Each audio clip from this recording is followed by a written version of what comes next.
नमस्कार, बहुत स्वागत है आपका। वृषभ राशि, 8 सालों तक देवगुरु बृहस्पति अतिचारी अवस्था में रहने वाले हैं।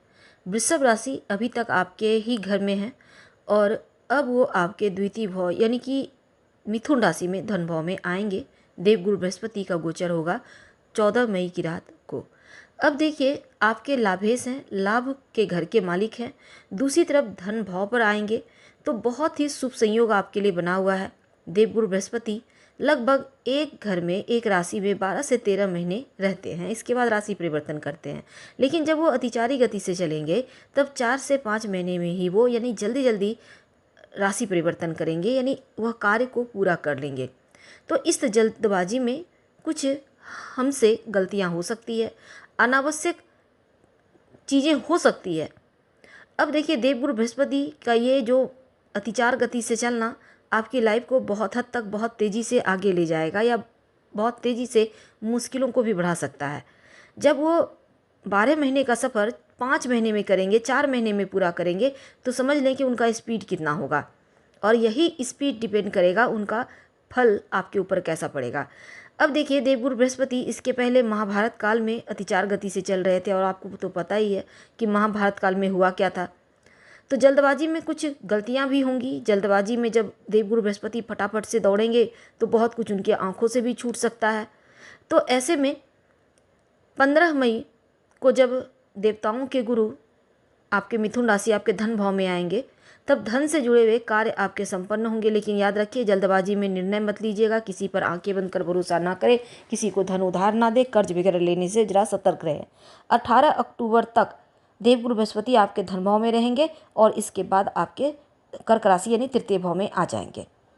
तो अब देखिए, घर परिवार का वातावरण में जो भी असमानताएं थी, जो भी दूरियां थी, परेशानी थी, वाणी बस वो बहुत हद तक कम होगी, खत्म होगी। इनकी दृष्टि आपके छठे घर पर पड़ेगी। अगर आप, चूँकि छठा घर रोग चोट ऋण कर्ज शत्रु का है, नौकरी के लिए आप परेशान हैं, तो ये यहाँ पर देवगुरु बृहस्पति का जो दृष्टि है गंगा जल के समान पवित्रता रखती है। तो ये पवित्रता आपको कर्ज से मुक्ति दिलवाएगा, जॉब प्राप्ति करवाएगा, शत्रु विरोधी दबे रहेंगे। और नवी दृष्टि जो है, नवी दृष्टि जो आपके लिए रहेगी वो 4-5 महीने बहुत प्रभावशाली होंगी। 7वीं दृष्टि, 8वीं दृष्टि और 9वीं दृष्टि। ऐसे में करियर के मामलों में उन्नति के योग बनेंगे। आप ये समझ के चलें कि सौभाग्य वृद्धि होगा इन 5 महीने में। सर्वाधिक इम्पॉर्टेंट ये वक्त आपके लिए होगा। अब देखिए, देवगुरु बृहस्पति 18 अक्टूबर को मिथुन राशि से निकलकर कर्क राशि में पहुंचेंगे। तब जब वो तृतीय भाव में जाएंगे तब स्थिति आपके लिए वास्तव में ऐसा होगा कि तीसरे घर में मात्र 2 महीने का समय रहेंगे। 5 दिसंबर को वो जिस घर पर हम भाग्य उन्नति को प्राप्त कर पाते हैं, ज़्यादा जो आपकी मुश्किलें हैं वो नहीं रहती।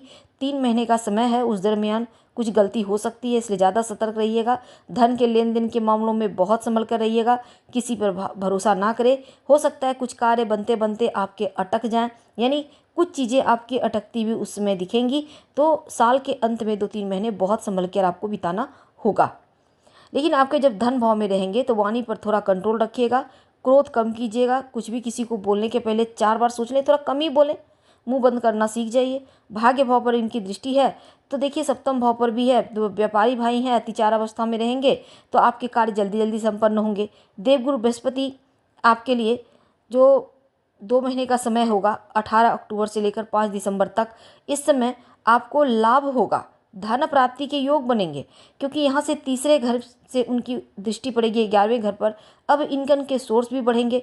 बस ध्यान ये देना है कि कोई मौका हाथ से छूटे ना। 5 दिसंबर से लेकर 6 जून तक जो वक्त है मिथुन राशि में प्रवेश करेंगे। अब यहाँ पर इनको छोड़कर जब कर्क राशि में जाएंगे तब अब ये वक्त होगा कि पैसों को लेकर, इनकम को लेकर, फैमिली को लेकर या फिर किसी तरह का मैनेजमेंट को लेकर देवगुरु बृहस्पति का ये महापरिवर्तन आपके लिए अति शुभ होगा। क्या उपाय करेंगे? देखिए, आप शिव जी की आराधना करें, नियमित रूप से उनको जल अर्पित करें और ओम ह्रीं बृहस्पति नमः का जप करें तो आपके लिए अच्छा है। हालांकि 2025-26 के बातें हमने आज बहुत हद तक आपसे साझा की। अगले वीडियो में थोड़ा और विस्तार से हम बात करेंगे। फिलहाल आपसे विदा लेते हैं। धन्यवाद।